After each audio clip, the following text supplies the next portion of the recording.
Assalamualaikum warahmatullahi wabarakatuh. Perkenalkan, saya Fani Anggraini dari SMA Negeri 1 Tambarjo.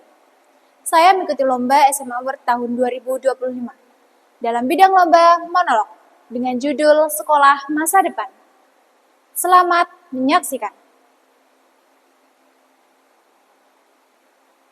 Selamat datang di dunia pendidikan yang berbeda. Sebuah dunia yang penuh dengan inovasi, penuh dengan teknologi, penuh dengan mimpi yang menjadikannya kenyataan. Dunia di mana sekolah tidak lagi sekedar kewajiban, tetapi menjadi pengalaman menyenangkan, menginspirasi, bahkan membebaskan. Coba bayangkan, kita memasuki sekolah masa depan. Sekolah yang tidak lagi berdiri dingin dengan dinding beton tinggi. Tidak ada lagi pagar yang membuat kita merasa terkekang. Yang ada hanyalah taman hijau luas, pohon-pohon rindang, dan ruang terbuka tempat kita belajar sambil merasakan hembusan angin, hangatnya sinar matahari, dan suara burung yang berkicau. Ruang kelas dipenuhi cahaya-cahaya alami. Jendela-jendela besar memperlihatkan pemandangan alam yang menenangkan. Pembelajaran nyaman. Di luar, meja-meja belajar terbuka.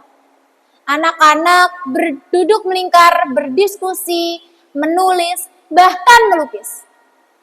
Sambil menikmati udara segar yang menyehatkan. Karena bukankah pembelajaran yang nyaman adalah ketika pikiran jernih dan hati yang tenang. Dan lihatlah, teknologi di sekolah masa depan. Setiap siswa mempunyai perangkat pintar, teknologi yang memadai, dan informasi mudah dijangkau. Bukan sekedar tablet atau laptop, tetapi sebuah alat yang mampu membantu cara belajar sesuai kebutuhan masing-masing. Bayangkan, jika ada seorang anak yang kesulitan dalam mengerjakan matematika, sistem akan memberinya latihan tambahan sesuai dengan kemampuannya. Ada yang berbakat seni, sistem akan memberinya ribuan referensi dan ruang untuk berkarya. Tidak ada lagi anak yang tertinggal.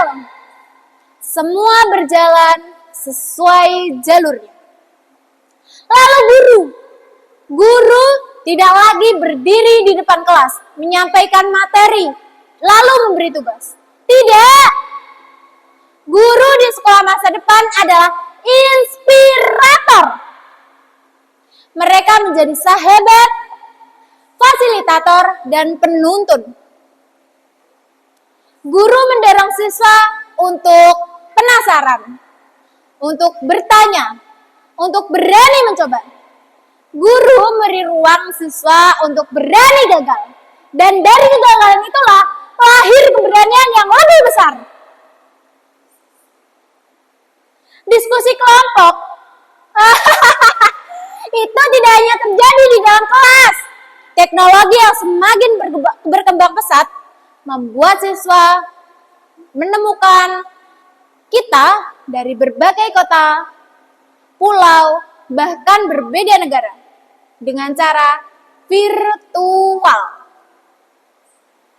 Sekolah masa depan tidak melupakan hati dan jiwa. Ada ruang meditasi, ruang seni, bahkan ruang yoga dan mindfulness. Karena sekolah sadar bahwa kecerdasan tidak hampir sama dengan kesehatan mental. Anak-anak tidak hanya diajarkan untuk berpikir, tetapi juga untuk penasaran, untuk merasakan, dan untuk tenang. Mereka belajar bahwa untuk mengelola stres, menemukan kebahagiaan, dan tumbuh menjadi manusia seutuhnya. Tidak hanya itu, sekolah masa depan juga mengajarkan siswa untuk belajar peduli pada masyarakat. Setiap anak diajak terjun ke komunitas, mengabdi, membantu, bahkan berkontribusi. Mereka belajar bahwa ilmu tidak hanya untuk diri sendiri, tetapi juga untuk orang lain. Mereka belajar bahwa kecerdasan sejati adalah ketika kita bisa memberi manfaat pada dunia. Sekarang, coba bayangkan, bagaimana rasanya kalian jika berada di sekolah seperti itu. Kalian datang dengan senyum, bukan karena rasa takut. Kalian belajar dengan antusias, bukan karena terpaksa. Setiap hari seperti petualangan baru. Setiap pembelajaran adalah jendela menuju dunia yang lebih luas. Ya, sekolah masa depan adalah tempat di mana pendidikan bukan hanya tentang buku dan ujian. Ia adalah perjalanan. Ia adalah pengalaman. Ia adalah proses menjadi manusia seutuhnya. Di sana, setiap anak bebas mengeksplorasi minatnya. Setiap anak didukung untuk menciptakan hal yang baru. Setiap anak diberdayakan untuk menjadi yang terbaik versi dirinya. Dan percayalah, setiap masa depan itu bukan sekedar mimpi. Ia bisa diwujudkan. Dimulai dari langkah kecil hari ini. Dimulai dari kita. Dimulai dari keberanian kita untuk berani membayangkan. Dan menjadikannya nyata. Terima kasih. Wassalamualaikum warahmatullahi wabarakatuh.